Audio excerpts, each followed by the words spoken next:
Vision is really something that galvanizes you for the work ahead. So as long as you have that vision in front of you, it can give you the momentum to keep pushing through the difficulties and challenges that come from it. In the case of what I've gone through with my family, my grandpa was really a thought leader, inventor, patents. My dad, the same way. Yeah. And so I came up growing up with that attitude that I am a thought leader. I can achieve greatness. I can do big things. And so having that vision really propels me to be someone that I wouldn't have been if I didn't have the vision. And I think really an essence of what a thought leader is someone that can give voice to the vision. Mm-hmm. Because if you can, everyone can have a vision. I mean, for every invention that's out there, there's probably 10 or 20 people that said, oh, I came up with that 20 years ago, but they never gave voice to it. So it's really having the vision, but also giving that voice to it that really starts to propel you into being a thought leader, and which is why it's the first element out of the three of really becoming a thought leader. Number one, I like what Chris said, and the fact that he got to learn from his grandfather, his father. So I think that he saw the skill set, but also then you have to learn the tools. Yeah. And the tools of what does it take for me to work that skill. Yeah. Because I remember talking to Smokey Robinson. I said, man, there were so many great singers in Detroit. You had Aretha Franklin, you had Marvin Gaye, then Stevie Wonder comes over there, then the Jackson 5. He said, Tim, there's great singers everywhere, but it took a Berry Gordy to bring that skill set out. Mm-hmm. So that's what I see. I think that a lot of people that want to be thought leaders and have potential to do something, they may have that skill set, but they don't have the tools, and then they don't have the proper mentors. Yeah. One of the things that you always said that really struck with me, I think, as I grew up, was you always talked about the power of working your land. Yes. And you would say, if you're fifth grade, work your fifth grade land when you're seventh. But I was like in fifth grade when I heard you first say that. So. But I think that really taught me a lot. And I guess what is that idea, number one, and how it kind of has it shaped you in your career? Yeah, so this idea comes from Proverbs chapter 12, verse 11. He who works his land, or even she who works his land, shall have abundance, but whoever chases fantasies lacks wisdom.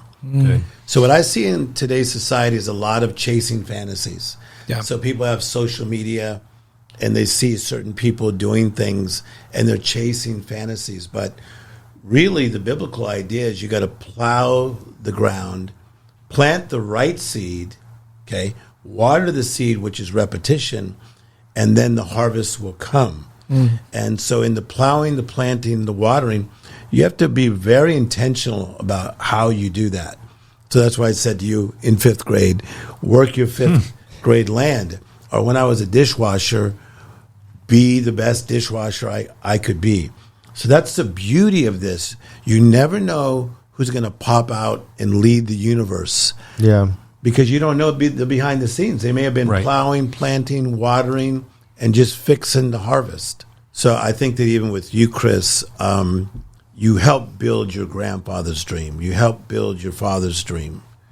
And you reap what you sow. Mm-hmm. And I think that so many people, it's about building their own dream, their own empire.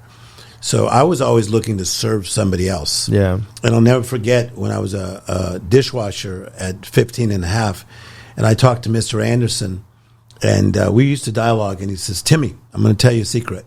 I put $150,000 into starting this business. And he says, thank you for caring enough to help me get my money back. And I said, what do you mean by that? He says, because you do dishes like you want to help me get my money back. That powerful. Really touched me. Totally, yeah. Because that meant that he saw that I was trying to serve his vision. Yeah. Right? And then someday other people would serve my vision. Yeah. Wow. That's awesome.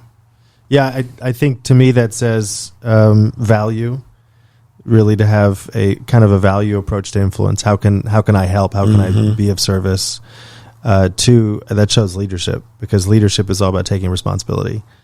And number three, I think that just shows a lot of on service and saying, how can I make an impact rather Yes. than what can you give me? Mm-hmm.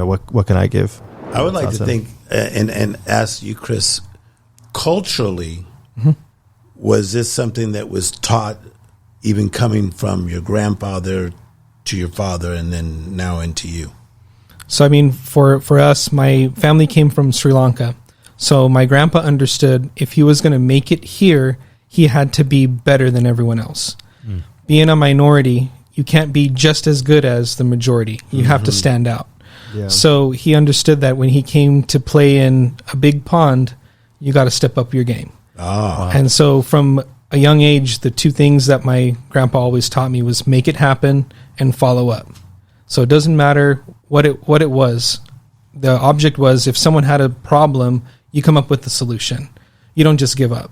Yeah. And so that mindset was in my grandfather, my father. My father was involved in the Patriot missile program, developing the components that went into that.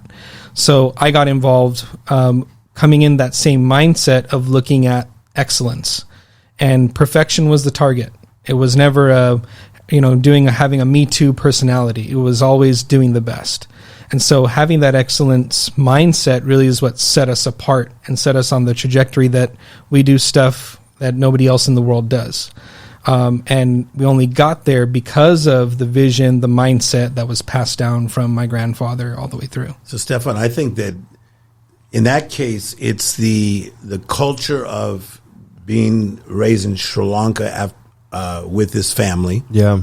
But also see, as all of us do, you could have a culture within a team, Yeah. Right. within a company, within a family. So it could be a family culture, a team culture that you create that is just a culture of excellence.